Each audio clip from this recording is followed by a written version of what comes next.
Sa altar na ito ay ipagdarasal natin ang mga namumuno at naglilingkod sa ating pamahalaan. Makinig tayo sa pagbasa.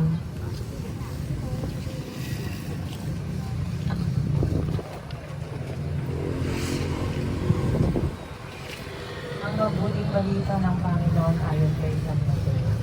Papuri sa iyo, Panginoon. Nagtipon-tipon ang mga Pariseo nang mabalitaan nila ang napakahimik ni Jesus at mga Saduceo. At isa sa kanila, isang nalubhasa sa kautusan, ang nagtanong kay Jesus upang subukin ito. Guro, alin po ang pinakamahalagang kautusan?